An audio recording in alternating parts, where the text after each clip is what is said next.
बिस्मिल्लाहिर्रहमानिर्रहीम। तो मैं ये बता रहा था कि वीक 14 हमने शुरू किया था। तो उस दिन क्योंकि हमारा एक पहला मेरा एटलीस्ट एक्सपीरियंस था ऑनलाइन का, तो इस वजह से जो है वो थोड़ी बहुत जो कमी बेशियाँ थी जो मैं अपने मोबाइल से इसको क्योंकि लेक्चर को मैनेज कर रहा था। तो अभी फिर मैंने जो है ना वो डेस्कटॉप से अपने इसको की है, और अब रिकॉर्डिंग का ऑप्शन भी है। अगर खुदा न खास्ता किसी के कोई नेट सिग्नल की वजह से किसी वजह से मिस हो जाता है तो मैं आप लोगों के साथ इसको शेयर कर दूँगा। तो हमने चैप्टर नंबर 18 शुरू किया था। चैप्टर नंबर 18 में बेटा जो जो टॉपिक्स हम सिर्फ पढ़ेंगे आपने उसी को ही करना है, बाकी कुछ चीज़ें इसमें से स्किप भी करेंगे हम। तो आपने जो है उनको स्किप कर देना। तो इसका टाइटल है temperature heat and first law of thermodynamics, जैसे हमने उस दिन देखा था। और सबसे पहले first of all we will see कि व्हाट इज थर्मोडायनामिक्स। थर्मोडायनामिक्स में जो है वो this is the definition of thermodynamics, study and application of the thermal energy, often called the internal energy of system.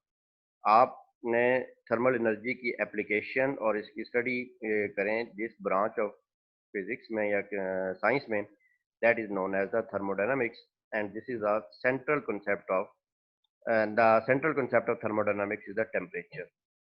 ठीक है, तो व्हाट इज टेम्परेचर। टेम्परेचर कल हमने जो है वो डिस्कस की थी कि तमाम फील्ड्स ऑफ लाइफ में जितना अपेरेंट, जितना विजिबल, आपकी डेली लाइफ में जितना इंटरेक्शन इस फील्ड ऑफ फिजिक्स के साथ होता है शायद ही किसी के साथ होता है। और जिसमें हमने ऑटोमोबाइल, फूड, जियोलॉजिकल जो फिनोमिने हैं, एग्रीकल्चर में, मेडिकल में इसकी इम्पोर्टेंस को हमने देखा था। तो उसके बाद जो है वो हमारे पास नेक्स्ट स्लाइड है, what is a temperature. Temperature आपने कहा था कि this is the physical property of a matter, and actually this is the quantitative numbers में एक्सप्रेशन है कि कोई भी बॉडी कितनी जो है हॉट है, कितनी उसकी जो है डिग्री ऑफ हॉटनेस उसके अंदर है या डिग्री ऑफ कोल्डनेस है। वो आप हाथ लगा के फिजिकली तो बता सकते हैं। कोई आपका कंटेनर है, कोई भी ऑब्जेक्ट है, उसको हाथ लगाएं तो आपको टेम्परेचर पता लग जाता है कि यार ये काफ़ी ज़्यादा गर्म है, कम गर्म है, लेकिन कितना गर्म है। तो दैट क्वांटिटी या quantitative measure of the hotness और coldness is known as the temperature. ठीक है, तो मैनिफेस्टेशन है थर्मल एनर्जी की। बेसिकली टेम्परेचर या क्वांटिटेटिवली अगर आप उसको एक्सप्लेन कर रहे हैं तो आप उसमें ये बता रहे हैं कि क्वांटिटेटिवली कितनी उसके अंदर वो थर्मल एनर्जी है। ठीक है ना। तो उसके बाद जो है कि हमने ये भी देख लिया था कि फिजिक्स जो है वो मेजर करते हैं टेम्परेचर को केल्विन में। केल्विन स्केल है। बेसिकली टेम्परेचर के 3 स्केल्स हमने पढ़े थे, डिग्री फ़ारेनहाइट, डिग्री सेंटीग्रेड जिसको सेल्सियस स्केल भी कहते हैं और केल्विन स्केल भी कहते हैं। केल्विन जो है ये एसआई स्केल है, टेम्परेचर की एसआई यूनिट जो है वो केल्विन है। और हमने उस दिन एक रेंज भी देख ली थी कि हमारे पास जो है टेम्परेचर रेंज 10⁻⁻⁻ से लेके 10⁻30 जब यूनिवर्स वजूद में आई थी, बिग बैंग जिसको कहते हैं, हुआ था उस वक्त। अगर एक एक साइंटिस्ट ये क्लेम करते हैं कि 10⁻39 टेम्परेचर था, तो आजकल जो स्पेस का टेम्परेचर है 10⁻0 इनके 1 केल्विन 1 2 3 केल्विन के करीब है। और बॉडी का जो टेम्परेचर होता है वो ऑलमोस्ट 298 आई थिंक होता है रूम। और इसके अलावा जो वाटर का फ्रीजिंग और बॉइलिंग पॉइंट भी 273 केल्विन फ्रीजिंग पॉइंट है, और बॉइलिंग पॉइंट जो है वो 373 केल्विन है। बड़ी कॉमन और आप शुरू से इसको पढ़ते आ रहे हैं। ठीक है, तो सिमिलर एक चीज इसमें आपने पढ़ी होगी कि zero, absolute zero. Absolute zero की लिमिटिंग लो टेम्परेचर है केल्विन स्केल का। जिस और अगर आपने जो डेफिनेशन पढ़ी होंगी, गैस थ्योरीज पढ़ी हैं, तो बेसिकली टेम्परेचर क्या है कि ये काइनेटिक एनर्जी है, movement of the atoms of the matter है। अब जब मूवमेंट जीरो हो जाएगी तो टेम्परेचर भी जीरो हो जाएगा। प्रैक्टिकली ये पॉसिबल नहीं है कि जितना मर्जी आप टेम्परेचर डाउन करते जाएं तो आप उतना कम नहीं कर सकते कि जी एटम्स को बिल्कुल जो ना मॉलिक्यूलर और एटॉमिक लेवल पे जाके आप उनकी मूवमेंट जो करें। वाइब्रेशन उसमें होती ही होती है ना, थोड़ी बहुत वाइब्रेशन होगी तो इट मीन्स के टेम्परेचर भी होगा, थर्मल एनर्जी होगी। तो एब्सोल्यूट जीरो का मतलब ये है कि दैट टेम्परेचर एट एब्सोल्युटली जहाँ पे वो मूवमेंट्स और मोशन आपकी जीरो हो जाए एटम्स की। तो ये अचीव करना अभी तक अचीव इसको नहीं किया जा सका। लैब में जो है वो 3 या 5 4 केल्विन तक जो है ना, ज्यूरिख में एक इंटरनेशनल सेंटर है, वहाँ पे जो साइंटिस्ट हैं, फिजिसिस्ट हैं, उन्होंने कोशिश करके ठंडा करके इतना टेम्परेचर लिया, लेकिन इससे नीचे वो अभी तक नहीं जा सकते। उसके बाद है व्हाट इज अ थर्मोस्कोप। अब मैं आपको ये बात बताऊं कि आपके पास अ, एक ऐसा प्रॉपर्टी मैटर है हमारे पास। मैटर की डिफरेंट प्रॉपर्टीज हैं और उन प्रॉपर्टीज में से एक प्रॉपर्टी ये भी है कि हर आप मैटर लें तो उसको टेम्परेचर अगर आप उसका इंक्रीज करेंगे या डिक्रीज करेंगे तो उसकी किसी एक खास प्रॉपर्टी पे इफेक्ट होगा। फॉर एग्जांपल आप मेटल लें, मेटल को थोड़ा सा आप गर्म करें तो माइक्रोस्कोपिक लेवल पे अगर आप किसी तरह ऑब्जर्व कर सकें तो मेटल की लेंथ जो है ना वो इंक्रीज हो जाएगी गर्म करने से। This is the property of a metal. एक अल्लाह ताला ने ये जो है ना एक प्रॉपर्टी रखी है कि आप उसको अगर गर्म करेंगे तो उसकी लेंथ इंक्रीज हो जाएगी, अगर उसको आप ठंडा करेंगे तो उसकी लेंथ डिक्रीज हो जाएगी। इसी तरह हम लिक्विड है, लिक्विड को जब आप गर्म करते हैं, हीट अप करते हैं किसी भी लिक्विड को तो उसका जो वॉल्यूम है वो इंक्रीज होता है। इसी तरह अगर आपके पास एक इलेक्ट्रिकल केबल है, ठीक है, जिसमें जो कॉपर की केबल हो सकती है, कोई ऐसा आपका कंडक्टर जो है वो आपका एक वायर है, उसकी रेजिस्टेंस में भी एक होती है, आपने पढ़ी होगी। तो अगर आप उसको हीट अप करें तो उसकी रेजिस्टेंस इंक्रीज हो जाती है, ठीक है। और इसी तरह अगर आप उसको ठंडा करें तो उसकी रेजिस्टेंस डिक्रीज हो जाएगी। तो उसी के अलावा एक आपके पास कंटेनर है कन्फाइंड, उसके अंदर एक गैस है, आपने उसको बंद किया हुआ है, कन्फाइन किया हुआ है गैस को। अब उस गैस को अगर आप टेम्परेचर इंक्रीज करते जाएं तो जो उस कंटेनर की वॉल्स पे उस गैस का प्रेशर जो है वो आपका इंक्रीज होना शुरू हो जाएगा। तो ये प्रॉपर्टीज ऐसी हैं जो कि टेम्परेचर की वजह से बॉडीज के अंदर चेंज होती हैं, ठीक है, डिफरेंट मैटर के अंदर। तो इन प्रॉपर्टीज को यूज करते हुए जो है ना वो हम एक इंस्ट्रूमेंट बना सकते हैं और उस इंस्ट्रूमेंट को हम केबल के थ्रू एक डिजिटल रीड आउट से कनेक्ट कर देंगे। और जब हम किसी भी फॉर एग्जांपल हम मेटल लेंथ लेते हैं, उस मेटल को गर्म करेंगे तो उस हम देखेंगे कि डिजिटल रीड आउट की जो रीडिंग्स हैं वो इंक्रीज होनी शुरू हो जाएंगी, ठंडा करेंगे तो डिक्रीज होंगी। तो ऐसा इंस्ट्रूमेंट, ऐसा डिवाइस कि जिसमें हमने वायर के थ्रू उस किसी भी इसमें से कोई भी एक चीज को हम टेम्परेचर गर्म करें या ठंडा करें और इसको थ्रू केबल हमने डिजिटल रीडआउट के साथ कनेक्ट किया हो तो ये पूरा इक्विपमेंट जो है that is known as the thermoscope. Thermoscope कहते हैं, थर्मोमीटर नहीं कहते, ये याद रखना है। थर्मोमीटर और थर्मोस्कोप में क्या फर्क है? थर्मोस्कोप ये है कि वो जस्ट आपको एक बताता है कि टेम्परेचर इंक्रीज वैल्यू, कोई भी वैल्यू से आपने कैलिब्रेट नहीं किया होता उसको ना, कि कोई भी जो उसकी वैल्यू आ रही है उस पर टेम्परेचर कितना है वो नहीं बता रहा होता। जस्ट एक आप उसको पता लग रहा होता है कि अगर इंक्रीज हो रही है तो इसका मतलब है कि टेम्परेचर बढ़ रहा है, अगर डिक्रीज हो रही है तो इट मीन कि टेम्परेचर कम हो रहा है। तो थर्मोस्कोप का मतलब ये है। थर्मोमीटर का मतलब ये है कि आपने कैलिब्रेशन भी की हुई है और उसकी जो रीडिंग्स हैं उस डिजिटल रीड आउट की वो आपको रीडिंग टेम्परेचर दे रही है, तो वो थर्मोमीटर मीटरिंग कर ली ना आपने, वो मीटर कहलाता है थर्मोमीटर। ये देखिए ये एक है, ये रेड जो है ना मार्क, दिस इज सपोज के जो आपका एक मेटल है या इलेक्ट्रिकल वायर है, इसके नीचे आपने बंसन बर्नर से या किसी भी तरीके से इसको गर्म किया और इसको आपने इस डिजिटल रीड आउट के साथ तो वायर कनेक्ट किया हुआ है पॉजिटिव नेगेटिव के साथ। तो जैसे ही आप इसको हीट करेंगे तो ये जो 10137.04 है ना, ये इंक्रीज होना शुरू हो जाएगा, रोल आउट होनी शुरू हो जाएगी। इसका मीनिंग नहीं होगा, आप इससे ये नहीं बता सकते कि टेम्परेचर है क्या है, बस वो उसको इसका मतलब है कि गर्म किया है तो प्रॉपर्टी इसकी चेंज हुई है, इसकी एटम्स की मूवमेंट है वो तेज हो जाएगी, ठीक है। मेटल है आप, या रेजिस्टेंस की हम बात कर लेते हैं, केबल आपने यहाँ पे लगाई हुई है, उसकी रेजिस्टेंस इंक्रीज हो रही है या डिक्रीज हो रही है, तो इसकी वजह से यहाँ पे वैल्यू इंक्रीज या डिक्रीज होगी। तो इस ऐसे इंस्ट्रूमेंट को जिसमें आपके पास ये डिजिटल रीड आउट हो, ये आपका कोई भी ऐसा एक आप समझ लें मैटर या एलिमेंट हो जिसकी प्रॉपर्टी टेम्परेचर से चेंज होने से होती हो वो, और उसको आप गर्म या ठंडा करें, तो this equipment is known as the thermoscope, ठीक है ना। फिर हमने उस दिन ये पढ़ लिया था what is the zeroth law.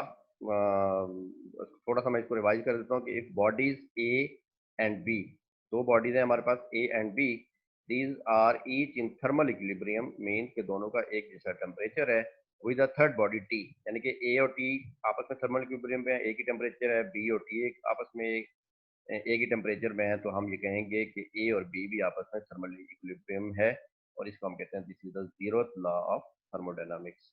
ये हमने इसकी फिजिकल जो एक एक एक्सपेरिमेंट भी किया था कि एक हमारे पास इंसुलेटेड वॉल है जिसमें हमने इनको जो हमने थर्मोस्कोप बनाई है ना बेटा, उस थर्मोस्कोप में इस एलिमेंट के साथ जब इन कॉन्टैक्ट ए आया तो हमारे पास एक रीडिंग आई। तो एक रीडिंग ये रोल अप या डाउन होनी शुरू हो जाएगी, डिपेंड अपॉन क्या टेम्परेचर था। तो एक उसके बाद एक वैल्यू रुक जाएगी आपकी यहाँ पे ना, और फॉर एग्जांपल वो 137.04 है। अब ए को हटा के आपने जब बी पे लिख रखा तो बी की भी टेम्परेचर वही हो गया। तो आपने दरमियान में से इसको हटा दें और बी, ए और बी को भी रखें, तो इस वक्त अगर आप किसी भी तरीके से मैयर कर सकते हो तो उस वक्त भी टेम्परेचर आपका 137.04 ही होगा। This is the experimental fact of the zeroth law of thermodynamics. तो हम जीरोथ लॉ का मैसेज क्या है, हम मतलब इतनी बेसिक सी एक मैटर के बच्चे को भी हम अगर कहें तो हमें जो है ना ये पता लग जाएगा। तो ये हम ऐसी क्यों पढ़ रहे हैं इस चीज को ना, एक मिनट जस्ट होल्ड कीजिएगा जी। तो इसका मतलब ये है कि एवरी बॉडी मीन कि every matter, every equipment, every element has a property called temperature. When two bodies are in thermal equilibrium their temperatures are equal and vice versa. ठीक है, this is the message of your zeroth law. अब इस zeroth law का application क्या है, हमने ये पढ़ा है। तो जीरोथ लॉ को जो है ना वो कॉन्स्टेंटली हम लैब में जो है वो यूज कर रहे होते हैं। कैसे कर रहे होते हैं, आप घरों में भी यूज कर रहे होते हैं। थर्मोमीटर, बॉडी का टेम्परेचर आपने मेजर करना है, तो बजाय इसके कि अब आप ऐसी बॉडी लेके आए जिसका टेम्परेचर आपकी बॉडी जितना हो, उसको अपनी बॉडी से टच करें फिर आपको पता लगे, तो आप क्या करते हैं कि आप सिंपली एक थर्मामीटर को कैलिब्रेट कर लेते हैं किसी स्टैंडर्ड के साथ। तो उस थर्मामीटर से आप अपनी जो है ना बॉडी का टेम्परेचर मेजर कर लेते हैं। बेसिकली आप जीरो लॉ को इम्प्लीमेंट कर रहे होते हैं। जस्ट अ मिनट बेटा। असल में ऑफिस के साथ भी हम लोग इन कॉन्टैक्ट रहते हैं, तो कोई ना कोई मैसेज या कॉल आती है, तो उसका जो है ना वो जवाब देना होता है, इसलिए ना नेवर माइंड प्लीज। तो ये क्या है कि if we want to know whether the liquids in two beakers are at the same temperature और नॉट। आपकी लैब में दो बीकर्स हैं, उसके अंदर लिक्विड्स हैं। अब आपने ये देखना है कि वो लिक्विड्स आपस में एक सेम टेम्परेचर पे हैं या नहीं है। अब लिक्विड को आप मिक्स तो नहीं कर सकते ना कि जी पता लगाएं कि वाकई है या नहीं है। तो we measure the temperature of each with thermometer. हम एक का टेम्परेचर मैयर कर लेंगे, अगर उसकी रीडिंग वही आ रही है जो दूसरे लिक्विड की आ रही है, इट मींस कि दोनों एक ही टेम्परेचर में। We do not need to bring the two liquid in intimate contact and observe whether they are not in thermal. ठीक है ना, तो ये एक जनरल चीज की एप्लीकेशन थी। एक और बड़ा इंपॉर्टेंट पॉइंट है कि why this law is called the zeroth law. Basically first law of thermodynamics and second law of thermodynamics जो है ना ये डिस्कवर हो चुके थे, और उसकी काफी देर के बाद ये जीरोथ लॉ जो है ना ये डिस्कवर हुआ था, या इसको किसी साइंटिस्ट ने जो है ना एक्सप्लेन किया था 1930s में।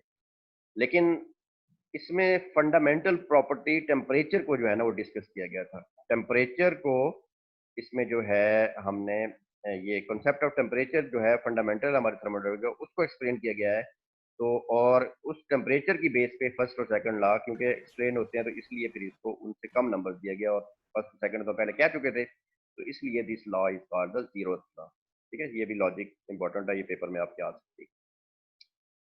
उसके बाद मैंने उस दिन भी आपको एक्सप्लेन किया था कि टेम्परेचर मैयर अगर करना हो तो उसमें हम कैसे करते हैं। तो उससे पहले हमें ट्रिपल पॉइंट ऑफ वाटर का पता होना चाहिए कि liquid water, solid ice and water vapours can coexist in thermal equilibrium at only one set of values of pressure and temperature. वो दोनों वैल्यू खास हर एक लिक्विड की अपनी अपनी होती है। That temperature and pressure is known. उस टेम्परेचर पे टेम्परेचर प्रेशर पे जो टेम्परेचर होता है that is known as the triple point, जिसको हम T3 कहते हैं, और जो प्रेशर होगा उसको हम P3 कहेंगे। Triple point pressure, triple point temperature. Water अगर हमारे पास लिक्विड हो और उसमें तीनों फेजेस हमारे एक ही लिक्विड, गैस और आइस को एग्जिस्ट जिस टेम्परेचर पे करते हैं, उसको हमने मार्क किया हुआ है 273.16 केल्विन। ठीक है, और हमारे पास एक डिग्री केल्विन जो है 1 kelvin that is equal to the 1/2, यानी कि 273.6 पार्ट्स अगर हमारे पास केल्विन स्केल पे उसका, और एक पार्ट जो है हर इक्वल पार्ट में इसको डिवाइड कर दें 273.16 पार्ट में, तो इसका एक पार्ट एक केल्विन के बराबर है। ठीक है, वो और उससे आप नीचे जाते हुए जीरो पे चलेंगे, एब्सोल्यूट जीरो। अच्छा, उसके बाद है हमारे पास मेजरमेंट। अगर हमने टेम्परेचर करनी है तो हम बेसिकली तमाम थर्मामीटर्स अपने कांस्टेंट वॉल्यूम गैस थर्मामीटर के साथ कैलिब्रेट करते हैं। उस दिन भी मैंने आपको बताया था। थोड़ा सा बस मैं इसको करूंगा, मुझे फील हो रहा था कि इसको थोड़ा सा एक्सप्लेन करने की जरूरत है। इसमें आपके पास एक गैस फील्ड बल्ब होता है बेटा। इस बल्ब के अंदर एक थोड़ी कोई भी थोड़ी सी अमाउंट ऑफ गैस आप डालते हैं, तो और इस बल्ब को आपने, ये ट्यूब है, इस ट्यूब के साथ ये मानोमीटर है, ये यहाँ से लेके यहाँ तक, ये जो यू ट्यूब है this is known as a manometer. और मानोमीटर एक इक्विपमेंट है, एक डिवाइस है जिससे आप प्रेशर जो है वो मेजर करते हैं। और प्रेशर क्या मेजर करते हैं कि दिस इज द मरकरी मानोमीटर। हम कहते हैं कि इसके अंदर एक लिक्विड मरकरी होता है, मरकरी की हाइट हम 0 पे रखते हैं, यहाँ पे ये वाली, और इधर से ये हाइट भी 0 पे होती है दोनों तरफ पे। और जब इधर से गैस का प्रेशर इस तरफ से बढ़ता है तो ये हाइट आपकी चेंज होती है, तो जिसकी वजह से आप जो है वो height change in height measure करते हैं, जिससे आपका प्रेशर, तो अभी हम फार्मूला देखते हैं। तो आप ये देख लें कि दिस इज योर मानोमीटर, ठीक है। इस मानोमीटर को आपने एक इस ट्यूब के साथ एक गैस का आपका एक बल्ब है, इसके अंदर सम अमाउंट ऑफ गैस है, वो आपने फिल की हुई है। और इस के अंदर लिक्विड लेवल शुरू में जब आपने एक्सपेरिमेंट करना है, बार बार रीडिंग लेनी होती है, तो आपने लेवल हर दफ़ा टेम्परेचर या प्रेशर इस गैस का मेजर करने के लिए ना बेटा, आपने इसको 0 पे लेवल को रखना होता है। तो इस लेवल को इस 0 पे रखने के लिए क्या करते हैं कि ये रेजरवायर आर है, इसको आपने एक समझ लें बीकर है, रेजरवायर का मतलब ये है कि बीकर एनीथिंग है जिसको आप एक ट्यूबिंग से आपने इस मानोमीटर से कनेक्ट किया हुआ है, और इसमें आप वो मरकरी डालते हैं। तो मरकरी शुरू में डाल के जब एक्सपेरिमेंट आप शुरू करने लगते हैं, तो आप क्या करते हैं कि आप इस लेवल को जो है वो 0 पे ले आते हैं, ठीक है। 0 पे लिया, ये इसके अंदर नहीं है, ये समझ लें कि ये बाहर है। अब जिस भी लिक्विड का आपने टेम्परेचर मेजर करना होता है, आप क्या करते हैं, आप इस बल्ब को उसके अंदर डिप कर देते हैं। ये आपका एक लिक्विड है जिसका एक टेम्परेचर टी है, आपको नहीं पता, आपने मेजर करना है ना। अब क्या करते हैं कि इस टेम्परेचर को मेजर करने के लिए इस गैस ने जो है अपना एक प्रेशर एक्सर्ट किया इस लिक्विड पे, जिसकी वजह से इसका लेवल इस 0 से जो है वो चेंज हुआ। यहाँ से ये 0 है, जितना चेंज हुआ दैट इज द एच, हम क्या कहेंगे उसको, एच कहेंगे। जितना लेवल उसका चेंज होगा एच, आपने जब एक्सपेरिमेंट किया, आपने इसको डिप किया तो ये आपका लेवल चेंज हुआ, ये आपने एच यहाँ से मेजर कर लिया। अब बगैर किसी मेजरमेंट के अगर आप किसी भी तरीके से डिजिटली आपकी एडवांसमेंट आ रही है, इस गैस का जो इसके ऊपर प्रेशर लग रहा है वो मेजर कर सकें, तो टेम्परेचर बेसिकली होता है इस लिक्विड का जो टेम्परेचर है दैट इज इक्वल टू सी। क्यों कि ये लिक्विड और इसके अंदर जो गैस है they are in thermal equilibrium according to zero था। तो जो इस गैस का टेम्परेचर है वही इस आपका इस लिक्विड का टेम्परेचर है। अब ये टेम्परेचर आपने इस गैस के प्रेशर से आप जो है ना वो लिंक कर सकते हैं। तो इस लिक्विड का temperature is equal to directly proportional to pressure of this gas. And अगर आप इक्वल ले आए तो C is the constant of proportionality, ये बेसिकली चार्ल्स लॉ है, temperature is directly proportional to the pressure. तो बेसिकली ये फार्मूला इस गैस के लिए है, और इस गैस का टेम्परेचर मेजर किया है, तो इसका मतलब है कि आपने लिक्विड का भी मेजर कर लिया, क्योंकि दोनों इन इक्विलिब्रियम है। समझ आ रही है ना। तो अच्छा, थोड़ी देर के लिए मैं यहाँ पे अटेंटिवनेस देखना चाहूंगा कि बाबर आपको समझ आ रही है, देख रहे हैं आप, अनम्यूट करके जरा बोलें। यस सर, देख रहा हूँ, मैं स्क्रीन देख रहा हूँ सर। अच्छा, एक और जो है वो कौन सा स्टूडेंट था, सिद्दीक, आपको आवाज आ रही है? यस सर, आवाज आ रही है। अच्छा, नौफल ने हमें ज्वाइन किया था, नौफल आप भी अटेंटिव हैं?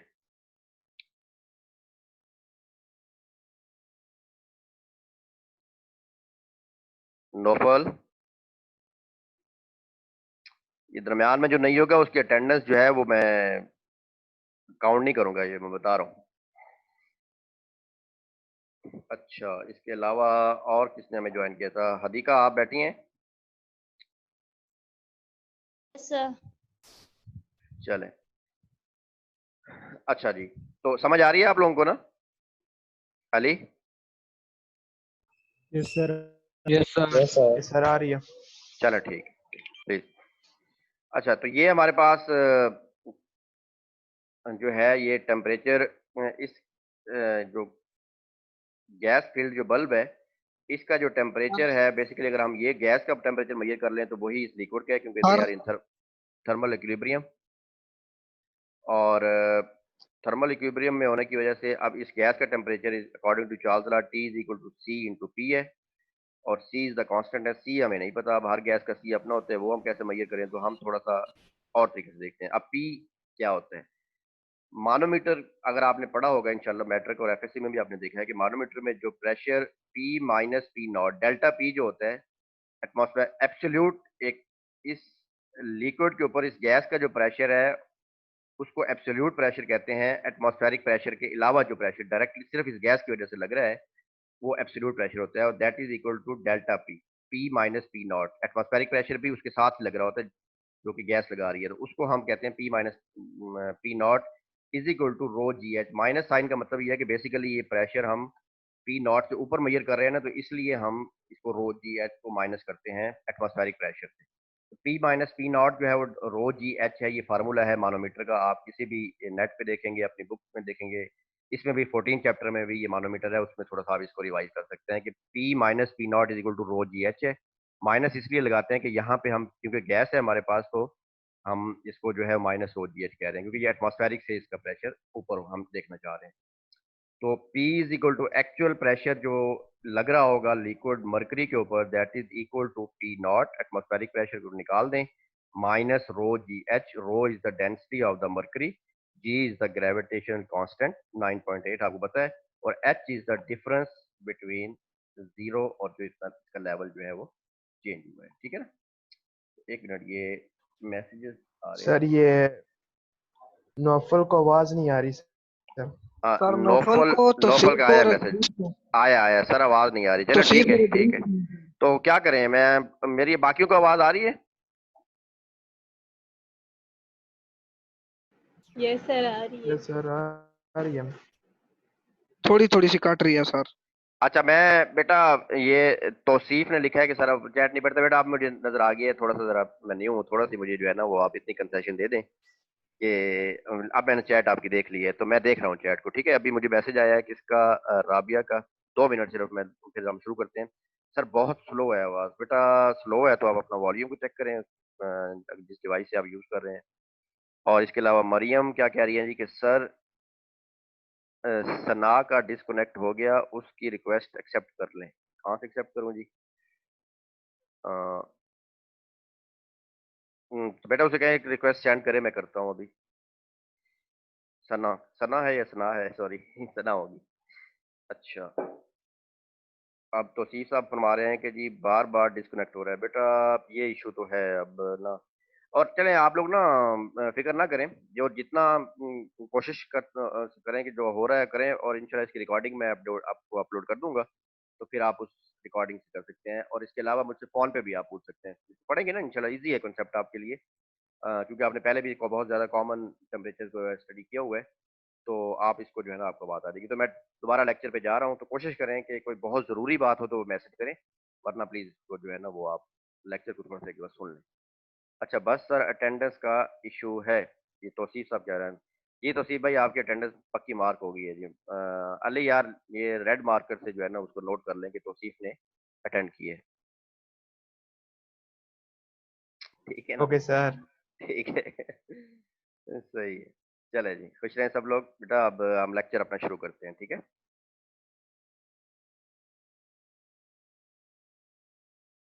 अब मैंने चैट ऑफ कर दी है, तो वो साइड पे ब्लिंक हो जाएगा। आप अगर किसी को कोई मसला हो तो भेज दें, मैं बाद में देखूंगा। अभी मैं लेक्चर को कंटिन्यू करता हूँ, टाइम बहुत थोड़ा है ये।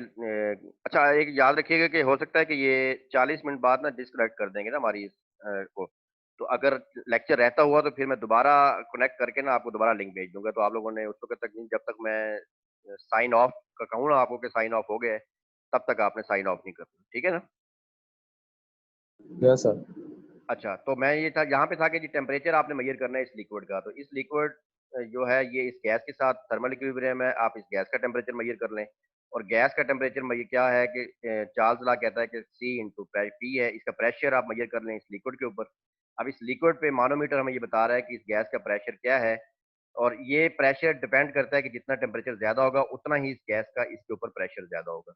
जितना इसका टेम्परेचर डाउन होगा इस गैस का प्रेशर इस पे कम होगा। तो इसका मतलब है कि ये आपको एक रिलेशन मिल रहा है इस इक्वेशन से। तो प्रेशर मैंने आपको बता दिया कि P जो एब्सोल्यूट प्रेशर है जो इसके ऊपर लग रहा है गैस का, वो एटमॉस्फेरिक में से रो जी एच को आप माइनस कर दें, that pressure would be your pressure of the gas. अच्छा ये आ गया, ये P आपका आ गया। P को जब आप यहाँ पे पुटअप करेंगे तो टेम्परेचर आपके पास C इंटू पी आ जाएगा। अब C कहाँ से लें? तो उसके लिए हमारे पास ट्रिपल पॉइंट सेल और ट्रिपल पॉइंट वाला फार्मूला आ जाता है। अब हम क्या करते हैं, ट्रिपल पॉइंट सेल पिछले लेक्चर मैंने आपको कल क्लियर किया था कि एक आपकी ये सील्ड एक ट्यूब है, इसके अंदर पानी है, पानी के अंदर इसमें ये वाटर लिक्विड है ब्लू कलर का, ये व्हाइट जो है दिस इज आइस, और इस स्पेस के अंदर वाटर के वेपर्स हैं, और हमने एक टेम्परेचर मेंटेन किया हुआ है दैट इज 273 सर इसमें गैस वेपर है। ये जो व्हाइट स्पेस है ना बेटा, this is the vapour of water. ये अलहदा सी चीज, ये चीज नहीं है, ये अलहदा है। ये ट्रिपल पॉइंट सेल है, एक्सक्यूज मी ये सर। जी जी जी सर जी जी सर बोले। ये गैस कौन सी है सर इसमें? सर हाँ इसमें गैस ये कौन सी है, क्या नाम है इसका?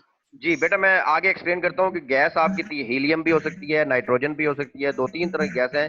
और जो भी आप गैस यूज करते हैं ना, तो उसका टेम्परेचर मेजरमेंट पे इफेक्ट आता है, लेकिन वो कम क्वांटिटी में अगर आप गैस यूज करेंगे ना, अ, तो आपका जो है ना वो फिर नेचर ऑफ गैस कोई भी आप इस्तेमाल यस कर लें, सर। अगर नाइट्रोजन यूज कर सकते हैं, हीलियम यूज कर सकते हैं, हाइड्रोजन भी है, आई थिंक। आगे हम देखेंगे, इससे अगली स्लाइड, 1-2 स्लाइड के अंदर ये आ रहा है, ठीक है ना, वो वाली गैस है। तो बहरहाल अब ये इससे हट के ये वाला ट्रिपल पॉइंट सेल अलग सर है ये ये। जो हम अपने घर जी यूज होते हैं, गैस यूज होती है,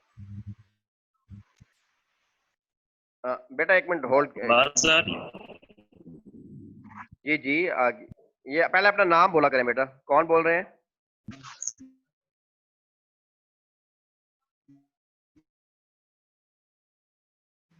सर जुनेद इब्रार सर। जी जुनेद बोले, आप बोलें बेटा। सर मैं पूछ रहा था कि ये जो घरों में हम सर ये बल्ब यूज करते हैं, इनमें जो गैस होती है ये भी सर जोन सी मर्जी होती है या कोई एक स्पेसिफिक गैस होती है?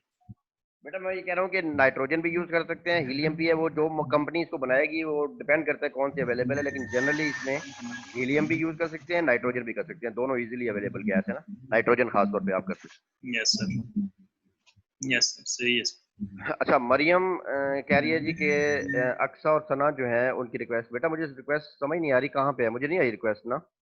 मैं एक मिनट देखता हूँ कहाँ पे है। सर इसमें एडमिट करना होता है, आप एडमिट करें इन्हें ना बेटा मैं तो। ऐड किए जा रहा हूँ सबको, पार्टिसिपेंट्स हैं मेरे पास, चलो मैं यहाँ से देखता हूँ, ये आ गए।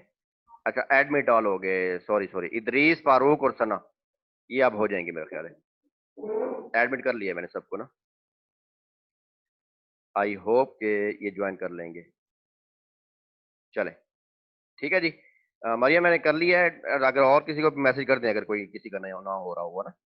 अच्छा, तो ये temperature is equal to C into P है बेटा। पी हमने मैयर क्या करना है, मानोमीटर से जो इस गैस का इस मरकरी पे प्रेशर पड़ रहा है, वो लेवल चेंज होगा उतना, वो लेवल हाइट अगर आप मैयर कर लें तो यहाँ पे हम पुटअप करेंगे, वो प्रेशर होता है रो जी एच, ये हमारे पास आ जाएगा। लेकिन इसको हमने एटमॉस्फेरिक प्रेशर से माइनस करेंगे तो एक्चुअल प्रेशर हमारा आएगा इस गैस का, ये आ गया। अब हमारे पास टेम्परेचर आ गया, लेकिन सी है, हम सी से जान छुड़ाना चाहते हैं।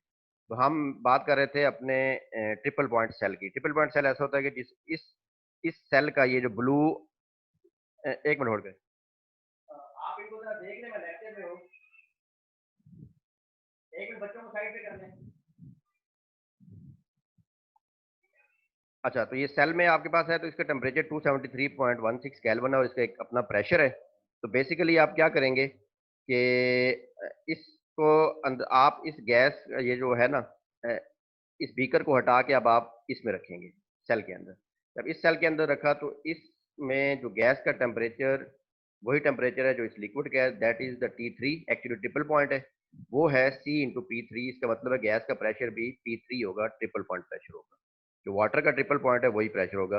This is the T3 is equal to CP3, ठीक है बेटा। अब अगर हम इस T और T3 को डिवाइड करें तो इसी तरह CP और CP3 भी डिवाइड हो जाएंगे, तो हमारे पास फार्मूला क्या आ जाएगा, T is equal to temperature of any liquid जो आप मेजर करना चाह रहे हैं, उसका triple point of water into P, जो आपने रो जी एच को माइनस किया है अपने इससे, ये देखें पी आपका ये आ गया, ठीक है बेटा। और P3 जो है वो आपका ट्रिपल पॉइंट प्रेशर है उस गैस का, वो आप मेजर कर सकते हैं, ठीक है। तो टेम्परेचर ऑफ किसी भी खास एक टेम्परेचर को मेजर करना हो, इस इक्विपमेंट को गैस बल्ब को डालेंगे, आप height, change in height measure करेंगे, तो आपके पास वो रोजी एच से वो प्रेशर आ जाएगा। P3 भी आप कैलकुलेट करें, T3 हमें 273.16 केल्विन पता है, तो ये आपको उसका टेम्परेचर पता लग जाएगा। लेकिन अभी जो जिस तरह एक दो स्टूडेंट ने बात की थी कि गैस कौन सी यूज करनी है, तो ये बड़ा अच्छा पॉइंट था कि ये जो P/P3 रेशियो है ना बेटा, वो जो प्रेशर है, वो gas, nature of gas change करेंगे तो आपको पता है कि gas, every gas is consisting of the molecules, हमारे पास मॉलिक्यूल होते हैं। जिस तरह हीलियम गैस है उसका हीलियम का मॉलिक्यूल होता है, जिस तरह नाइट्रोजन गैस है N2 का मॉलिक्यूल होता है। तो हर एक मॉलिक्यूल का साइज छोटा या बड़ा है, तो सेम वॉल्यूम ऑफ गैस भी अगर आप ले भी लेंगे तब भी वो साइज की वजह से या डिफरेंट वजूहात से जो है वो उनका जो प्रेशर वो एग्जर्ट करेंगी उसमें थोड़ा बहुत डिफरेंस आ रहा होगा। हाइट अगर आप नाइट्रोजन लेंगे तो हाइट कुछ और आएगी, अगर आप हीलियम लेंगे तो हाइट कुछ और आएगी ना।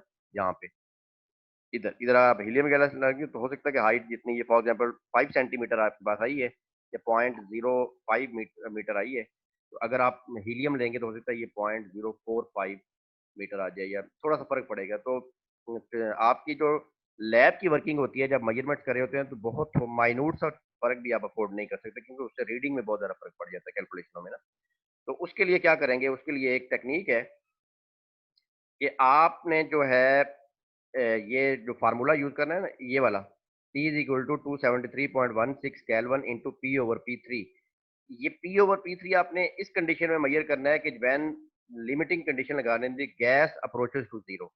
अब आप कहेंगे कि ये गैस अप्रोचेस टू जीरो का क्या मतलब है, तो आप क्या करेंगे कि ये सर आप पढ़िएगा इसको कि we still have a problem with this thermometer if we use it to measure say the boiling point of water, we find that different gases in the bulb give slightly different results. However, as we use smaller and smaller amount of gas to fill the bulb, the readings converge nicely to a single temperature no matter what gas we use. ये वाला है। ये देखें कि अगर हमारे पास nitrogen gas हमने use की ना, तो अमाउंट जैसे जैसे हम ज्यादा करते गए तो उससे प्रेशर, अमाउंट का मतलब है कि वेट हम बढ़ा रहे हैं तो उसका वॉल्यूम बढ़ा रहे हैं, वॉल्यूम से आपका प्रेशर बढ़ रहा है P3। तो जैसे जैसे आपका पी ओवर पी थ्री बढ़ रहा है ना, तो जो टेम्परेचर आ रहा था इस फार्मूले की वजह से वो यहाँ पे सेम गैस लें, एक ही टेम्परेचर था उस पे आपका टेम्परेचर वो आपको जो है ये बता रहा है कितना 373.4। फिर आपने अमाउंट कम की तो ये 373.3, फिर और कम की तो 373.2, और बिल्कुल बहुत कम तकरीबन जीरो के बराबर आपने चंद मॉलिक्यूल इसमें गैस के लिए, तो ये जो एक्चुअल वाटर का बॉइलिंग पॉइंट 373 आपको पता था वाटर बॉयल हो रहा था, उसमें आपने इस थर्मामीटर को यूज किया था ना, तो तब आपके पास नाइट्रोजन हाइड्रोजन हीलियम इस एक पॉइंट पे जब बिल्कुल जीरो आप ले लें, चाहे हीलियम हो हाइड्रोजन हो आपका नाइट्रोजन हो, तो P3 का मतलब ये है कि बहुत कम अमाउंट आपने ली हुई है, इसीलिए उसका प्रेशर भी बहुत कम होगा, तो आपके पास ये वैल्यू एक्चुअली आ रही है, ठीक है ना। तो इसका मतलब है कि अब ये कैसे आ सकता है, तो इसका मैयर करने का तरीकाकार बेटा ये है कि आप एक ज्यादा अमाउंट की गैस लें, उसका प्रेशर मैयर कर लें और उसका P3 भी मैयर करें, फिर आप उसकी और उसको आप से कह लें M1 मैस पे आपने या V1 वॉल्यूम पे किया, ज्यादा वॉल्यूम था, फिर आप उसको V2 पे इसकी P ओवर P3 करें, फिर और कम कर दें, तकरीबन आप कहेंगे 0.5 ग्राम या 0.5 लीटर ml पे आप इसको ले जाएं। तो अब ये 5-6 वैल्यूज आएंगी ना, तो इनको आप ग्राफ ड्रा करें और इसको एक्स्ट्रापोलेट कर लें जीरो पे, तो जीरो पे जो P ओवर P3 की वैल्यू आ रही होगी ना, वो आप इसके अंदर पुटअप करेंगे तो आपके पास ये टेम्परेचर आ जाएगा। तो अगर ये लैब में करना पड़े तो अच्छा खासा एक रिगरस और बहुत ज्यादा एफर्ट वाला काम है, और साइंटिस्ट ने देखें ये किया है। तो अगर हमारी लैब होती है तो इसको हम करते हैं, लेकिन चलें नेक्स्ट अगर कोई भी हुआ इंशाल्लाह ये आपको परफॉर्म करके बताएंगे। तो बहरहाल ये फार्मूला आप याद कर लें कि T इज इक्वल टू 273, किसी भी आपने स्टैंडर्ड थर्मामीटर ये वाला आपका है, इससे टेम्परेचर मेजर करना है आपने, तो आप क्या करेंगे कि आप इस गैस के अंदर जो है गैस फील्ड आपके पास बल्ब होगा, उसको जिस भी लिक्विड का जिस भी मैटर का आपने टेम्परेचर मेजर करना है उसको इन कॉन्टेक्ट लाएंगे, ये गैस का प्रेशर चेंज होगा, आप हाइट चेंज मेजर करेंगे, सिर्फ आपका काम ये करना है हाइट चेंज मेजर की, उसको आपने इस फार्मूले में डाला, पी नॉट एटमॉस्फेरिक प्रेशर आपको पता होगा, आपका पी आ जाएगा, इस पी को आप डालेंगे P3 भी मेजर करेंगे, फिर दोबारा इसी से ट्रिपल पॉइंट सेल के अंदर डाल के P3 आप यहाँ पे वैल्यू पुटअप करेंगे, इस टेम्परेचर के अगेंस्ट आपको ग्राफ से वाटर का ट्रिपल पॉइंट मिल जाएगा। तो आप जब ये डालेंगे तो ये P ओवर P3 की वैल्यू आ जाएगी, उसको 273.16 से मल्टीप्लाई करेंगे तो आपका टेम्परेचर आ जाएगा, ठीक है ना। तो उसके बाद हमारे पास आ जाते हैं टेम्परेचर स्केल। अच्छा, मैं नाम लूंगा 3-4 स्टूडेंट से, वो सब स्टूडेंट्स की राय आ जाएगी। अली समझ आइए बेटा, इसमें किसी कोई क्वेश्चन तो नहीं है किसी स्टूडेंट का? अगर है तो वो मुझे मैसेज कर सकता है, अभी 2 मिनट की यहाँ पे रोकूंगा इसको।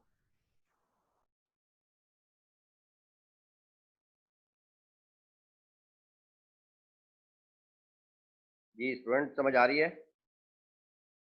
Yes sir. Yes sir. Yes sir.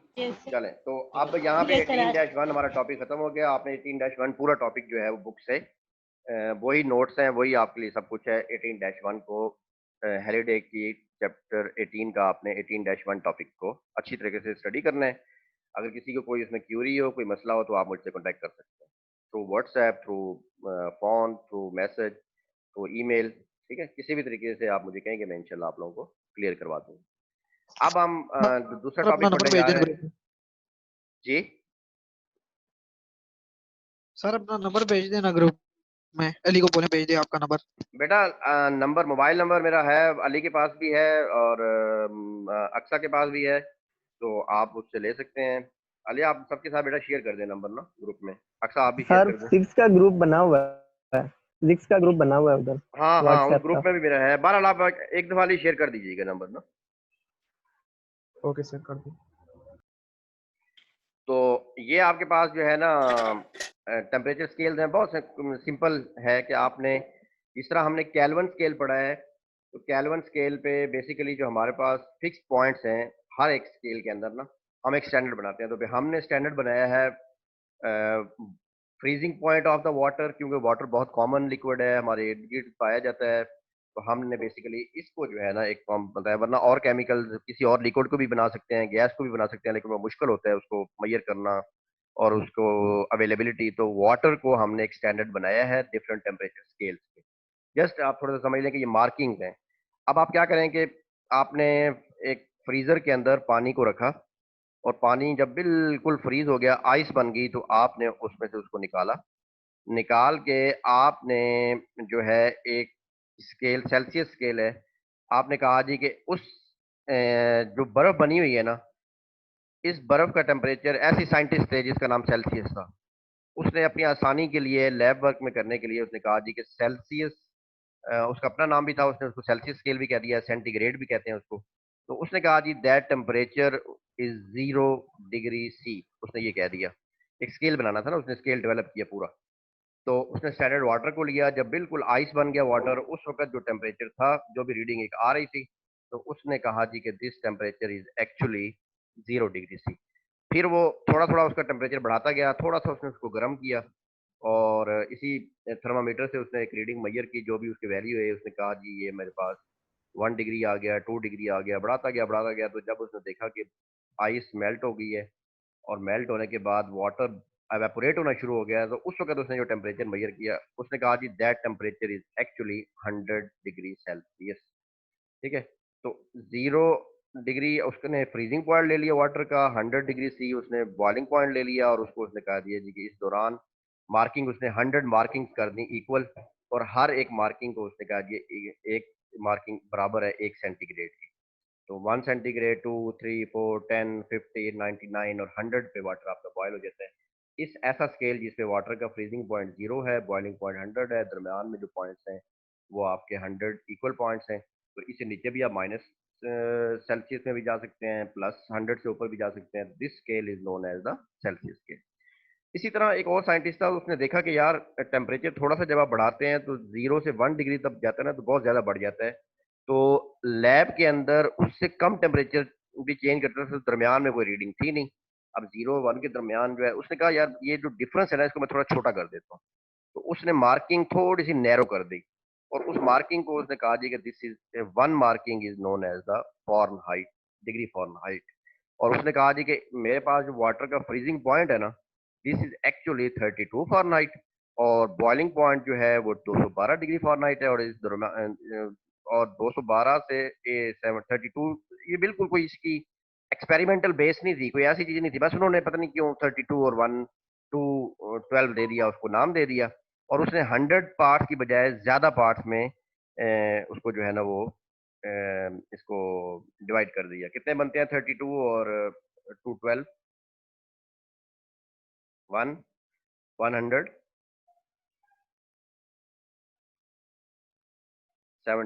1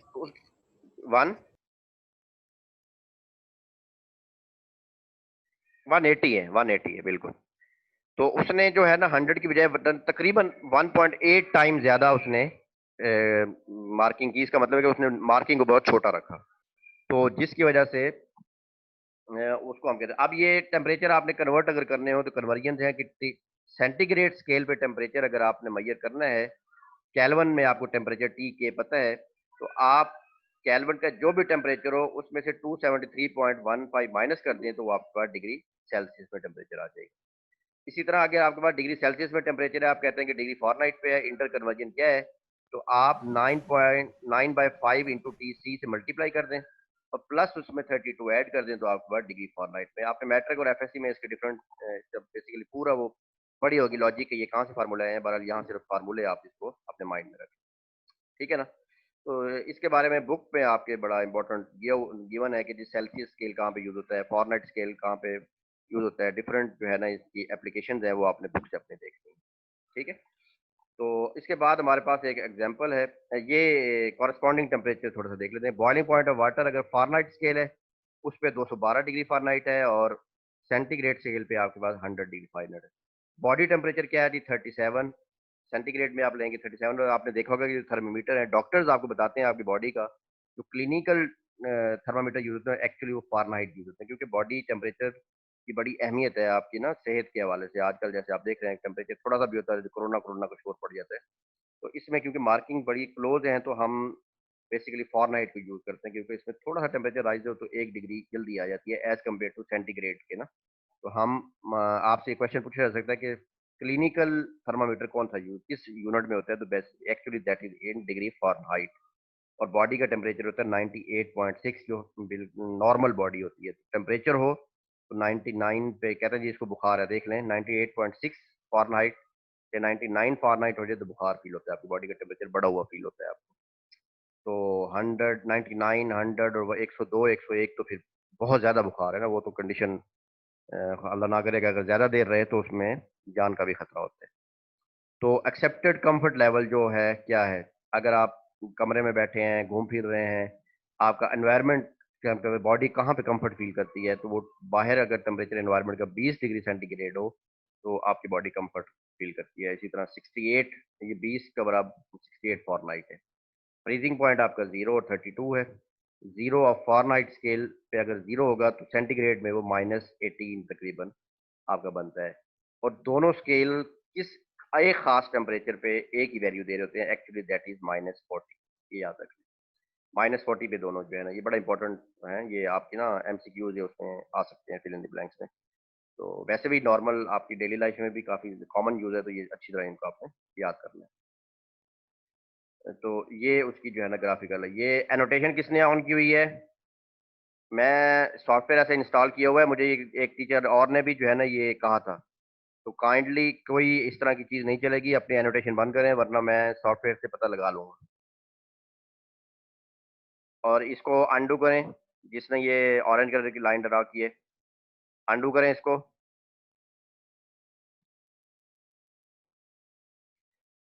please बड़ी एफर्ट से, सब बच्चे भी बड़ी एफर्ट से बैठे हुए होते हैं अपना टाइम निकाल के, टीचर भी, तो ऐसी कोई चीज़ नहीं चलेगी स्टूडेंट्स। थैंक यू बच्चे जिसने भी ये किया, थैंक यू। कोई इस तरह की प्रॉब्लम नहीं करेगा, मैं बता रहा हूँ। बहुत डिसिप्लिन के साथ आप लेक्चर लें। और उसकी वजह ये है कि नॉर्मल क्लास हो या ये कोई भी और ऐसी बात अस्सलाम हो। वालेकुम सर। सर वो गलती से हाथ लग गया था, इस वजह से हो गया था। चले कोई बात नहीं, क्योंकि वो मुझे थोड़ा सा इसलिए इसमें ज्यादा हुआ है कि वो एक और टीचर थे वो बता रहे थे कि उनको बहुत ज्यादा किसी ने एनोटेशन पे तंग किए। तो मैं यहाँ से सॉफ्टवेयर से भी देख सकता हूँ और वैसे इसको बंद भी नो कर सकता हूँ, तो सर, मुझे खुद पे वो ना करें गलती ना, एक से हो अच्छे गया। बच्चे बने हम माशाल्लाह, आप सेंसिबल मेच्योर लोग हैं, तो एक अच्छी एटीट्यूड के साथ आप लोग बैठे। ठीक है मरियम। अच्छा जी, तो उसके बाद ये जो यहाँ पे मैंने आपको बेटा बताया ना ये वाला इसकी ये ग्राफिकल एक्सप्लेनेशन थोड़ी सी यहाँ पे है ये वाली। उसके बाद अब ये प्रॉब्लम है, सब बच्चे जो है ना वो अपने कॉपी और पेंसिल निकालें और सैंपल प्रॉब्लम है 18-01 conversion between two temperature scales. ठीक है, suppose you come across old scientific notes that describe a temperature scale called जी। मतलब जिस तरह फॉरनाइट स्केल है, सेल्सियस है, केल्विन है, तो इसी तरह एक जी स्केल हमने जो है वो हमने है उसके ऊपर आपने ओल्ड साइंटिफिक कोई नोट थे on which the boiling point of water is 65 degree G and the freezing point is -14 degree G. ठीक है, इस तरह सेल्सियस पे या फॉरनाइट पे जो है वो आपका बॉइलिंग पॉइंट है 212 और फ्रीजिंग है 32। तो ये एक ऐसा स्केल है जिसपे फ्रीजिंग पॉइंट ये है और बॉइलिंग पॉइंट ये है। to what temperature on the Fahrenheit scale would a temperature of T is equal to -98 C? जिसका फ्रीजिंग और बॉइलिंग ये टेम्परेचर है, -14 फ्रीजिंग है, तो -98 जी अगर इसकी रीडिंग आ रही हो तो बताएं फॉरेनहाइट पे ये रीडिंग किसके बराबर है। Assume that the Z scale is linear, that is the size of a Z degree is the same everywhere on the Z scale. कि हर एक मार्किंग जो हमने लगाई हुई है Z पे वो एक्चुअली इक्वली डिस्ट्रीब्यूटेड है जैसे हमारे अपने स्केल्स के अंदर है। तो इसको थोड़ा सा हम देख लेते हैं, आगे मैं सोल्यूशन आपको दिखाता हूँ। एक्चुअली बेटा फ्रीजिंग पॉइंट है आपका, बॉइलिंग पॉइंट है 65 और फ्रीजिंग पॉइंट है -14। तो इस दोनों के दरमियान आप देख लें कि डेल्टा जी कितना आ रहा है फ्रीजिंग से बॉइलिंग से फ्रीजिंग तक। फिर फ्रीजिंग से जो टेम्परेचर एक्चुअल है आपका ये वाला T is equal to minus, इसका देख लें डेल्टा कितना है। तो एक डेल्टा ये हो गया, एक डेल्टा आपका -14 से -19 है, दो हो गए। अब फॉरेनहाइट पे आपका बॉइलिंग से फ्रीजिंग तक का डेल्टा आपको पता है 212, और फ्रीजिंग से इस टेम्परेचर तक का डेल्टा आपको नहीं पता। तो आपने रेशो ले लें कि बॉइलिंग से फ्रीजिंग तक का इसका डेल्टा डिवाइडेड बाय बॉइलिंग से फ्रीजिंग तक फॉरेनहाइट का delta is equal to freezing से इस टेम्परेचर, क्योंकि ये -1 से कम है ना, ये कम ही होगा फ्रीजिंग से नीचे, तो इससे -98 तक का जो delta equal to freezing on the Fahrenheit to the this temperature, जो टी आप कह लें उसको, ये डेल्टा आपका बराबर है। ये देखें ये वाला कि जी स्केल पे आपका ये बॉइलिंग पॉइंट है, ये फ्रीजिंग पॉइंट है, और ये आपका टेम्परेचर है। ये नीचे क्यों हमने सपोज किया, क्योंकि ये है ही -98 है, ये -14 है, तो इसलिए नीचे हो। तो 180 ये आपकी बॉइलिंग से फ्रीजिंग तक 180 डिवाइडेड बाय बॉइलिंग से फ्रीजिंग तक 79, ये ratio is equal to 32 minus T is equal to, या इसको हम डेल्टा टी कह लें, दिस इज इक्वल टू 14 से टी तक 98 तक का है 84। आपने इसको डिवाइड किया तो वो डेल्टा आपका इधर आ गया, ठीक है, ये सिंपल है, 191 डिवाइडेड बाय 191 आ गया, ये एक्स था समझे, एक्स डेल्टा, यानी कि यहाँ से लेके यहाँ तक जो डेल्टा डिफरेंस है इसको आपने एक्स कह दिया, X over 84 is equal to 180 over 79, 84 इधर आ गया, ये आपने किया तो ये आपका 191 टेम्परेचर आ गया डिग्री फॉरेनहाइट डेल्टा, ये डेल्टा आया है अभी आपका। अब एक्चुअली टेम्परेचर क्या है, तो वो है आप 32 माइनस, इस नीचे है ना, 32 माइनस आपका 191 करेंगे तो -159, this is your actual temperature on the Fahrenheit scale. इसको आपने 2 दिनों प्रैक्टिस करनी है, जिसको ना समझ आए मुझसे डिस्कस कर सकते हैं, ठीक है ना। उसके बाद है थर्मल एक्सपेंशन। थर्मल एक्सपेंशन में भी बहुत सिंपल आपने पढ़ा हुआ है कि हमारे पास कोई भी एक मैटर है, एलिमेंट्स है, जैसे पहले भी हमने किया कि अगर आप उसको हीटअप करते हैं तो उसकी प्रॉपर्टीज जो है वो चेंज हो जाती हैं। किस तरह चेंज होती हैं कि आपके पास जो है आपने देखा होगा कि जो डिफरेंट ब्रिजेस बनाए जाते हैं तो उस ब्रिजेस में थोड़ा सा दरमियान में गैप छोड़ा जाता है, क्योंकि उसके अंदर जो आपने स्टील और जो मटेरियल यूज़ किया होता है, बेसिकली जब हाई टेम्परेचर आता है आपका, उस हाई टेम्परेचर पे जाके उसके अंदर बेसिकली वो एक्सपैंड होता है। एक्सपैंड अगर हो और अगर आपने वो एक्सपैंड दरमियान में वो ना रखी हो ना, उसमें स्पेस ना रखी हो ब्रिज में, तो वो आपका बकलिंग हो जाएगी, ब्रिज ब्रिज के कोलैप्स होने का डर होता है। इसी तरह जो है वो आपके पास और भी एग्जांपल्स हैं, जिस तरह आपके पास है कि हाँ, एक आपके पास जार होता है, ग्लास जार है, उसके ऊपर आपके पास एक लिड है और बड़ी टाइटली जो है ना वो मेटल की होती है, जो ढकना है उसका वो आप बड़ा टाइटली वो पैक हो गया और आपसे खुल नहीं रहा, तो आप देखोगे कि उस पर गर्म पानी डालें तो वो आसानी से खुल जाता है। इसकी क्या वजह है कि बेसिकली जब आप गर्म पानी डालते हैं तो बेसिकली आप ग्लास का जिसके ऊपर वो आपने कैप उसको टाइट हुई हुई थी, वो ग्लास का टेम्परेचर भी बढ़ता है और मेटल का टेम्परेचर भी बढ़ता है। तो ग्लास एक्सपैंड कम होता है, जबकि मेटल जो है वो टेम्परेचर के साथ थोड़ी सी ज़्यादा एक्सपैंड हो जाती है। तो जब ज़्यादा एक्सपैंड होती है तो वो लूज हो जाती है और आसानी से वो आप उसकी कैप को उतार सकते हैं। इसके अलावा बेटा जो आपको जो है इसकी एप्लीकेशन जो है ब्रिज की मैंने आपको बता दी, और हाँ, एक अमेरिकन एक फाइटर जेट है कॉनकॉर्ड, उस फाइटर जेट को बेटा जो जब सुपरसोनिक स्पीड पे, स्पीड ऑफ साउंड से भी फास्ट स्पीड पे जब वो चलता है ना, तो एयर ड्रैग उसके ऊपर आता है, ड्रैग की वजह से उसका टेम्परेचर बढ़ता है।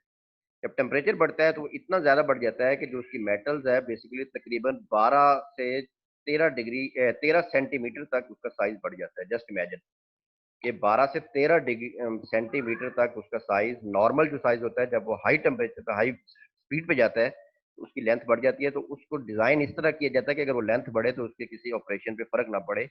उन्होंने इस प्रोविजन रखी होती है कि जो उसका कंट्रोल है या और भी कोई भी उसके साथ ऐसे ब्रेक्स वगैरह हैं, जो ब्रेक नहीं सॉरी, इसमें जो जितना भी कंट्रोल सिस्टम है आपका, कि उस पर इसका इफेक्ट लेंथ का ना आए। क्योंकि तमाम आपका जो फ्यूजलाज, याद रखने की टर्म यूज हुई है जब आप बुक पढ़ेंगे, फ्यूजलाज का मतलब होता है कि बॉडी ऑफ द सर्फ, पूरा जो स्ट्रक्चर है उसका, मेटल स्ट्रक्चर बॉडी, उसको हम फ्यूजलाज कहते हैं। तो बेसिकली वो आपकी उसकी लेंथ 12 सेंटीमीटर बढ़ जाती है।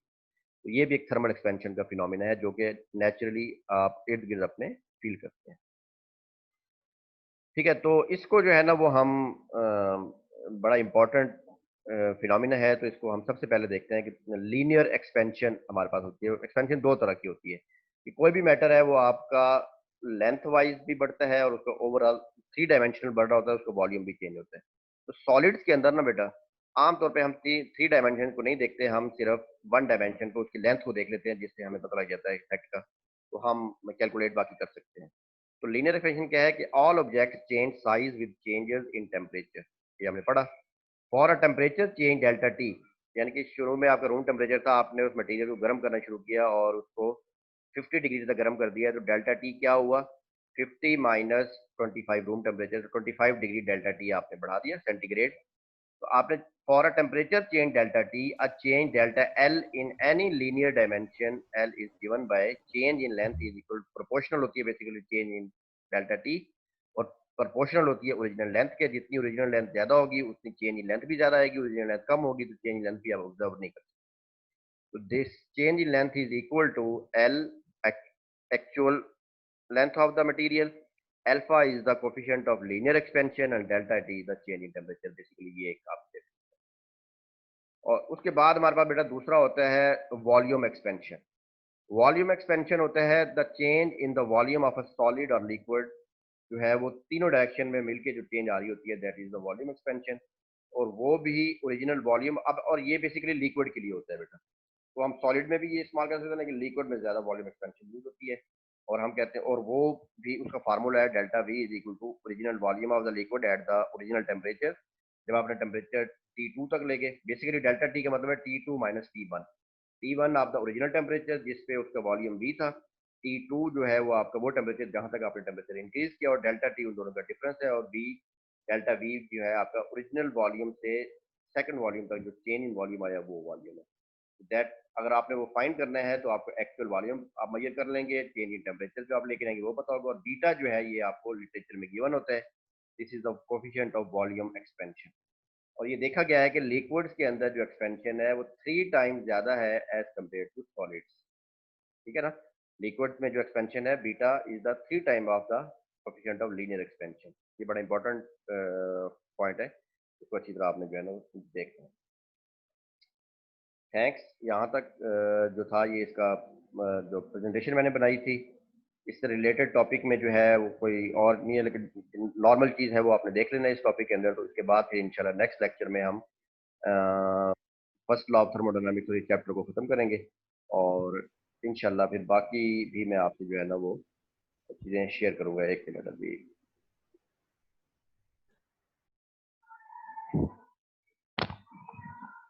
अच्छा तो बेटा अब आ जाते हैं, सब लोग अटेंटिव है ना? Yes sir. Yes sir. Yes sir. अच्छा बेटा, अभी एक पॉइंट मेरे माइंड में आ रहा था कि एक तो ये जो आज लेक्चर हमारा हुआ है ना, तो नेक्स्ट लेक्चर हमारा नेक्स्ट वीक में जब भी होगा मैं कोशिश करूँगा जल्दी लूँ, क्योंकि मेरा अंदर भी मैंने अपने जो कोहुटा जहाँ पे आपका कैंपस है ना बेटा, वहाँ ड्यूटी के लिए मुझे बुलाया जा रहा है। तो हो सकता है कि मैं थर्सडे को ना हो तो उससे पहले ही आपका मैं लेक्चर ले लूँ। तो आप तो जो आज हमने पढ़ा है इसमें असाइनमेंट आपकी ये है कि जो सैंपल प्रॉब्लम 18.02 और 18.03 ये आप लोगों ने जो है वो करने हैं, ठीक है। और ये मुझे आपने थ्रू ईमेल नहीं भेजने, व्हाट्सएप पे मेरे नंबर पे आप लोगों ने भेज देने।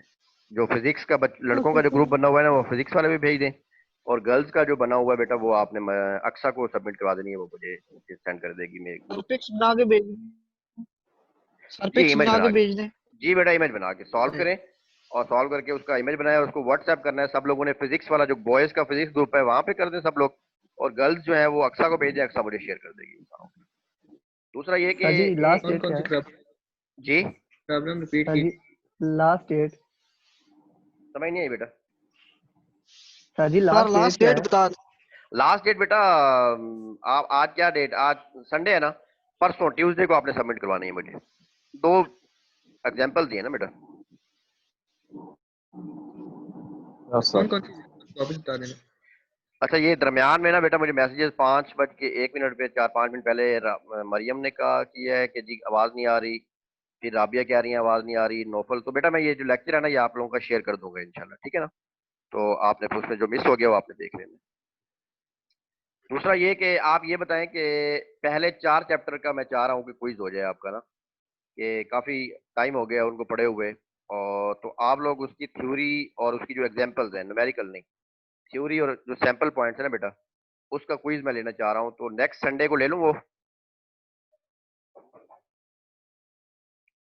अली और अक्सा, आपने सब लोगों से बेटा इसको डिस्कस करना है, और मैं ये चाह रहा हूँ कि नेक्स्ट संडे को आप लोगों का एक लेक्चर हो जाए।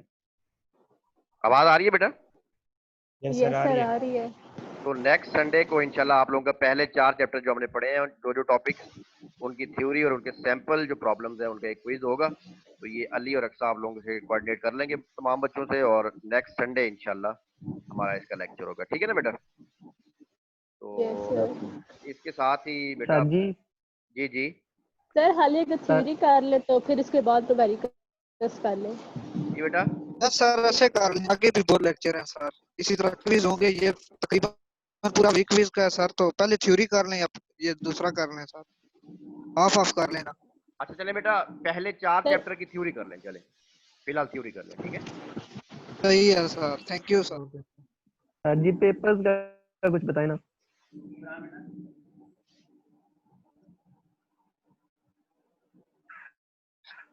इमरान आपकी आवाज नहीं आई, क्या कह रहे हैं? सर जी पेपर्स का कह रहा हूँ कि पेपर्स बेटा वो होंगे या पेपर्स की ऑनलाइन होगी, होंगे या? जरूर होंगे, क्योंकि एचईसी ने भी पॉलिसी गाइडलाइन जारी की है, और जिसके मुताबिक जो है कि पेपर्स आपके होंगे। और इसके अलावा जो एचईसी की पॉलिसी होगी वही हमारे इंस्टीट्यूट की भी होगी, और यही आईएसटी की भी पॉलिसी वही होगी। तो इसलिए आप लोगों के लिए भी पॉलिसी सेम रहेगी। तो एचईसी की वेबसाइट पे आप लोग जो है ना जरूर इन टच रहें, वहाँ पे जो भी अनाउंसमेंट होगी वही डिसीजन हमारी मैनेजमेंट का भी होगा, कोई डिफरेंट नहीं होगा बेटा। सर आपका वैसे क्या अंदाजा है, ये ऑनलाइन ही लेंगे एग्जाम जी के बेटा फिजिकली चांसेस यही लेंगे लग रहे इसको? हैं, क्योंकि एटलीस्ट और किसी का नहीं तो आप लोगों का जो इदारा है ना, आपका जो कैंपसेस हैं वो तो फुली ऑक्युपाइड हैं। आई थिंक आप लोगों को पता होगा, ये नहीं होगा, वहाँ पे कोविड ये जो कोरोना के हवाले से ना चीज़ें चल रही हैं। ज़्यादा शेयर नहीं करूँगा चीज़ में, लेकिन ये है कि वो तो अभी पता नहीं कब तक जो है ना वो ऑक्युपाइड रहे। तो उसके अलावा तो मुझे कोई जगह समझ नहीं आती, और ना ही जिस तरह के केसेस चल रहे हैं, तो ये केसेस जो हैं आपके कम नहीं हो रहे, तो बिल्कुल भी रिस्क नहीं लेंगे। तो ज़्यादा चांसेस यही हैं कि ये ऑनलाइन जो है इब्राहिम भी दे दे, तो आपके जो है ना ऑनलाइन होगा। लेकिन आप अपनी तैयारी पूरी रखें, यू नेवर नो। और बड़े मैं आपको अपना पर्सनल एक्सपीरियंस बताऊं, जब मैं भी स्टूडेंट था ना, तो एचईसी और इनकी जो पॉलिसी एक दफ़ा जब इशू हो जाती है ना, तो बेटा फिर वो बहुत मुश्किल हो जाता है अगर आप पहले से तैयार नहीं है। तो अपनी तैयारी जरूर रखें, मैं आपको ये बता दूं। किसी ने रिलैक्स नहीं होना बेटा इसमें, क्योंकि अगर आप रिलैक्स हो गए ना तो और पॉलिसी ऐसी आ जाती है उसके मुताबिक आप ना आएंगे तो फिर बहुत ज़्यादा रगड़ा लग जाएगा। और ये हमारा एजुकेशन सिस्टम के अंदर कलेक्टिवली देखना होता है। फिर अगर स्टूडेंट्स तैयार ना हो तो बहुत ज़्यादा रगड़ा लग सकता है। तो इसलिए अपने आप को मेंटली प्रिपेयर रखें। मैं आज से आपको वार्न कर रहा हूँ कि वो मैट्रिक और एफएससी वाली बच्चों की तरह आप लोग, क्योंकि आपकी एक टेक्निकल एजुकेशन है, एक प्रोफेशनल एजुकेशन आप ले रहे हैं, तो उस तरह तो आपको ये बिल्कुल भी पास नहीं करेंगे, ये आप अपने माइंड में रखें, ठीक है। तो इसलिए इसको इजी नहीं लेना। जो जो चीज़ें, अटेंडेंस बहुत मैटर करेगी, क्विज़ेस मैटर करेंगे, आपके जो लेक्चर में जो असाइनमेंट्स आपकी हैं वो मैटर करेंगी, और एट द एंड आपका ऑनलाइन एग्जाम मैटर करेगा। तो बहुत ही सीरियस होकर तमाम लेक्चर्स को लें, वरना मैनेजमेंट कुछ नहीं कर पाएगी। अगर खुदा न खास्ता कोई बच्चा अगर नहीं साथ साथ इसको चला रहा ना, चाहे नेट का इशू है चाहे कोई भी इशू है, मोबाइल पे सिम तो काम करती है ना। सिम के थ्रू आप अपने टीचर से, अपने कोलीग से, अपने दोस्तों से इन टच रहें और अपनी चीज़ों को अप टू डेट ज़रूर रखें। ये मेरी आपको एक बहुत, आप समझ लें, शिद्दत से नसीहत है ना। ये बाद में फिर कोई नहीं सुनेगा आपकी, मैं अब ये बता दूं आपको, जो मेरा एक्सपीरियंस है। तो इसके साथ ही बेटा साइन ऑफ करते हैं। किसी को कोई क्यूरी हो तो बोल सकता है या फिर मुझे मैसेज कर सकते हैं आप। तो इसके साथ फिर आज हम जो है ना इसको ऑफ करते हैं, ठीक है। Okay sir. ठीक है बेटा, बहुत शुक्रिया, माशाल्लाह बहुत पसंद आया, आप लोग बहुत अच्छे बच्चे हैं। और मैंने आपकी मैनेजमेंट को भी ये पहले भी बताया था और आज भी इंशाल्लाह ये फीडबैक दूंगा। ये सब बच्चों ने बहुत अच्छी तरह लेक्चर अटेंड किए। खुश रहें, अल्लाह ताला सबको हिफ्ज़-ओ-अमान में जी रखे। सर। ओके बेटा, अल्लाह हाफिज़, अल्लाह हाफिज़। अल्लाह हाफिज़ सर।